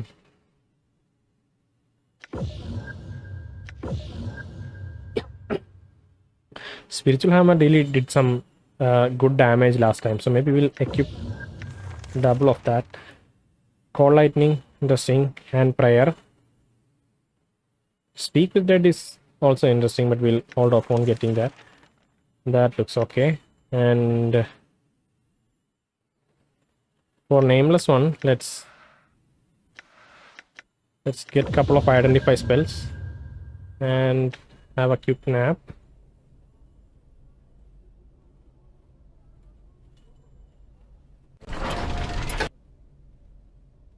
You have rested for 16 hours. Alright, so let's identify the couple of items we have. Spell. Intoxicates wearer. Immunity. Beer goggles. Cursed. Intoxicates wearer. Immunity to panic. -1 to damage. +10 to base hit points. Thaco. -1 to missile weapons. Usable only by Modrons. Interesting. So Modron can be a party member. Can be one of our party members. I think we had a hint about something like that. Not specifically Modrons, but in a prior episode, I think we got a hint as to there was something that hindered us that we'll be getting a party member of this nature. Apparently, some Modron one foolishly asked the wizard what it was like to be intoxicated, and his goggles were fashioned. When this lens is equipped, the wearer becomes braver, stronger, but can't see targets too well, reducing chances to hit and damage an enemy. Area of Pain Ragdoll. It looks like some strange robed woman with a halo of spikes on her head. Identify. This is a spell. The ears haven't been kind to the Stein Ragdoll. It is coming apart. It's obviously intended to be a replica of the Area of Pain, but the button eyes and its plus softness does not strike much fear into your heart. Okay, we can talk to this item. So I think we'll close by talking to the doll. Hopefully it isn't too long of a conversation. The ears haven't been kind. Same thing. You're just a cute little lady of pain, aren't you? Aren't you? Yes, you are. Oh, that's okay. Truth. Oh, great lady of pain, goddess of sigil, hear my plea for aid and help me in my hour of need. Oh, great lady of pain, goddess of sigil, hear my plea for my aid and help me in my hour of need. Is that worship? She doesn't like to be worshipped. I don't want to incite her anger for no reason. I don't think it will have that much of a consequence since it's a very optional item. So let's say that. As you are about to say the words, you suddenly feel a strange crawling sensation in the back of your skull, with it comes a premonition that saying those words will place you in terrible danger. Even feeling as you could do prove dangerous.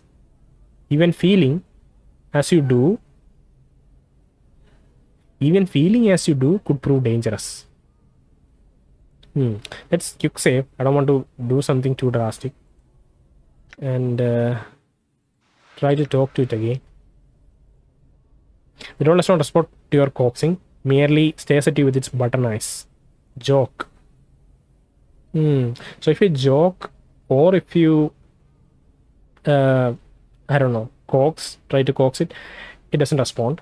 But if you earnestly say these words, it has an effect. And it's not a good feeling thing. It's a terrible feeling. Wait. God damn it, did it just stop responding to me? Reach chaotic alignment enemy. Okay, I think we became chaotic something. We became chaotic neutral. God damn it. Alright, let's try it again. I feel like I messed up maybe. Oh my god, did I just mess up? Yeah, I wish there are. Does it keep multiple quick saves? Because I really want to see what it says. So let me see. There's a quick save 3. Okay, maybe it is this one. Lord. I've learned some new tricks. Go to inventory. Talk to item. Okay, so we will push through and say this. Okay. The doll. Oh, okay. It does not. It does not respond the second time. You are about to say the words, you suddenly feel a strange crawling sensation in the back of your skull. With it comes a premonition that saying those words will place you in terrible danger. Even feeling as you could, feeling as you do could prove dangerous. Okay, so we can't really interact with it anymore.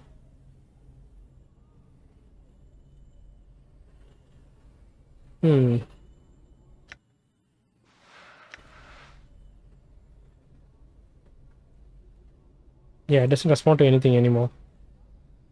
So I don't know what that's about. Let's try to hand these items over to. Sorry. Hand these items over to Fall from Grace. Deva's tears. Small glass vial labeled as Deva's tears. They were collected from the Deva who was captured. The fiends tormented, imprisoned the angel for eons before he last escaped. The small bottle holds the 12 tears he shed in that time. Deva's tears are said to soothe the most savage anger, even that of a fiend's tongue.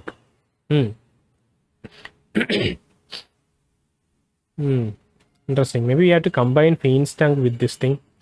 Maybe if we give fiend's tongue to Echo, she'll be really unstable and angry. Then maybe we have to use Deva's tears. Frost tail mug. This large butyl ale stain is of unusual manufacture. Its surface etched with strange runes. It keeps contents icy cold, whatever the surrounding temperature. Okay.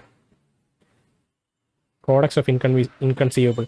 What you had first taken to be a rather unassuming book held close by tiny brass lock is, in actuality, bound in strange leather and enchanted bronze. It's labeled simply the Codex of Inconceivable. We'll use that sometime. We have a lot of things to do at the moment. Monster jug is a heavy, plain-looking metallic jug with a hinged stopper. Despite its common appearance, you feel reluctant to touch the thing. As if it might bite you. You've been told that there's some sort of strange monster trapped inside of it, but peering into the jug's mouth reveals nothing but inky blackness. Again, we'll use it later. So many items here. Yeah, most of these items are usable only by Nameless One. That's why they are in red color. And this is usable only by a Modron.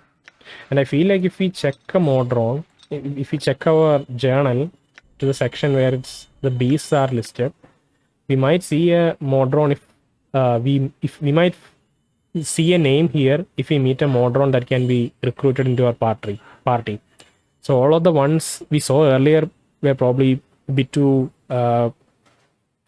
casual for our party. Maybe it's a Pentadron that they work for that can be recruited. I don't know. We'll see. Fall from Grace. Wow, she really looks like dejected, like fallen from grace.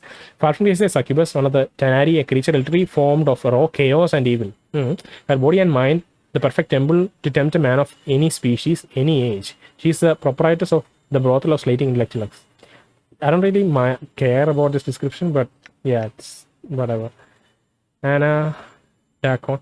Anna is teaching a brash girl on the brink of womanhood. Her tail lashes when she's angry. She's a canny gutter snipe, and the hive seems to be a second skin for her. Dacon is a Gitzerai, one of the tightly people of the limbo. His skin is yellow and lined. He appears to be old, and pain haunts his small black eyes. He carries a blade of strange metal. There's a burning man hovering in the air over a grill in the smoldering Koswar. His skin bubbles and chars, and flames pour from his tormented eyes. Yet his expression is far away, almost as if reveling in the flames. Mort is a talking skull. His sole weapon seems to be his mouth, whether by taunting or biting. He seems to be along for the ride, whether you want him around or not. You're somewhat curious as to how he is able to float around. Interesting thing to end on. Nameless One. You are nameless. You awoke on a slab in the mortuary in Sigil, covered in scars and tattoos. Your memory gone, but first understood you and why. We don't know yet. But you're going to find out. We'll just quickly check the final entries in our journal to see if there's anything interesting from today's episode. I don't know if there will be.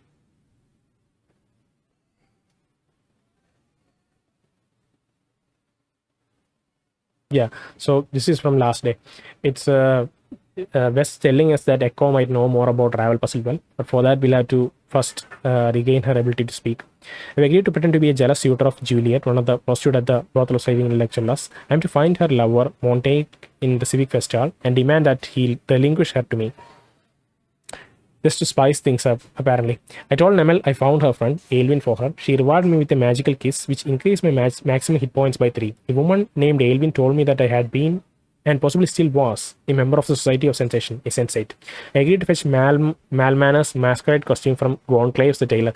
This quest was kind of botched for us, I would say, because I was heavily distracted with something happening around me when I was doing this quest. So I wasn't paying full attention, but I think we were able to scam some money out of him. He tossed 30 copper commons at me, which annoyed me. That's why I went for the maybe bit too aggressive route. I got Malmer's masquerade costume from Gonclave the tailor and returned it to him. I agreed to get a second costume for Malmer from the Gonclaves the tailor. I got a second costume for Malmer. Yeah, that's it. I think that's it for now. We'll stop here. Let me see if there are any new bees.